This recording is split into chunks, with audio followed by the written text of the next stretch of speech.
Lord Mayo, वो इनको कहा जाता है द अर्ल ऑफ मेयो। ये ब्रिटेन में मेयो के अर्ल थे। इनका जो वास्तविक नाम है लॉर्ड मेयो का, वो है रिचर्ड साउथवेल बुर्के, और इनकी उपाधि थी द अर्ल ऑफ मेयो, इसीलिए इनको पुकारा जाता है लॉर्ड मेयो के नाम से। ये रहे हैं 1869 से 1872 तक।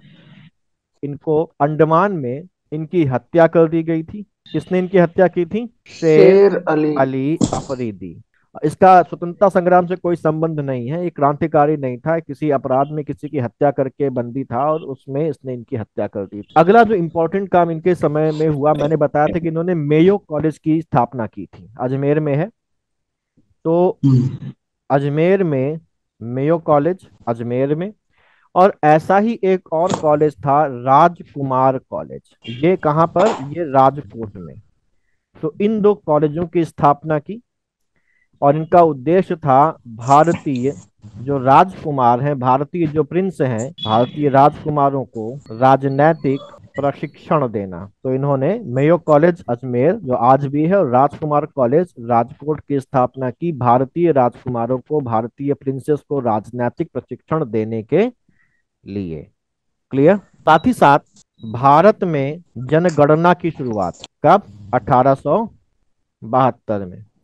अच्छा, अगर हम लोग ये बोलें कि भारत में जनगणना की शुरुआत लॉर्ड मेयो ने की थी, तो क्या वास्तविक रूप से सत्य है? नहीं सर।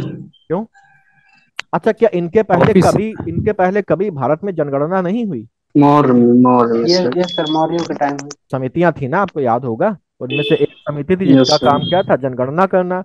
और वहां मैंने जनगणना बताया था कि जनगणना केवल मनुष्यों की नहीं होती थी, पशुओं की भी होती थी। पशुओं की। लेकिन तो यहाँ यस पर सर। वैसे तो टेक्निकली सही नहीं है, लेकिन एग्जाम के कंटेक्स्ट में तुमको ध्यान रखना है। और अगर इसको ठीक से बोला जाए तो हम बोल सकते हैं आधुनिक भारत में जनगणना की शुरुआत की है ना। ओवरऑल हिस्ट्री में तो पहले भी हुई थी, मौर्यों के समय में हो रही थी।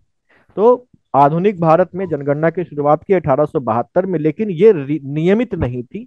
बाद में नियमित जनगणना की शुरुआत रिपन ने की थी 1881 में, और उसके बाद हर 10 साल में जनगणना होनी शुरू हुई।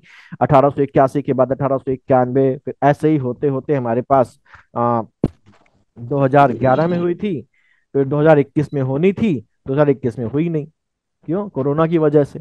इन्हीं के समय अभी हम लोग आगे चलेंगे और जब पुनर्जागरण काल पढ़ेंगे तो वहां पर एक नाम आएगा, केशव चंद्र सेन। इनको बहुत से लोग केशव चंद्र सेन भी बोलते हैं, लेकिन बंगाली में केशव नाम नहीं होता, केशव होता है। केशव चंद्र सेन द्वारा इन्हीं के समय में इंडियन रिफॉर्म एसोसिएशन की स्थापना की गई। एग्जाम में आया सवाल है कि इसकी स्थापना किसने की थी? इंडियन रिफॉर्म एसोसिएशन की शुरुआत की केशव चंद्र सेन ने 1870 में।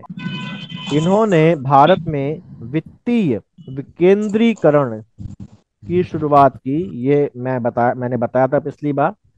और इसके लिए जो समय है वो है 1870 में वित्तीय विकेंद्रीकरण की शुरुआत। 1870 में राजद्रोह कानून लाया गया इनके द्वारा, और ये राजद्रोह कानून लाया गया किस लिए?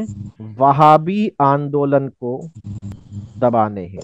क्लियर? 1872 में इन्होंने कृषि और वाणिज्य विभाग की स्थापना की।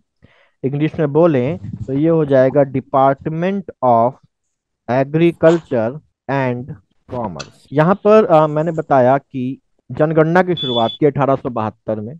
तो जनगणना की जब शुरुआत हुई तो इस काम के लिए एक और विभाग बनाया गया, और वो विभाग हमारे पास है जिसका नाम है स्टैटिस्टिकल सर्वे ऑफ इंडिया। 1872 में सांख्यिकीय सर्वेक्षण, 1872 में स्टैटिस्टिकल सर्वे ऑफ इंडिया।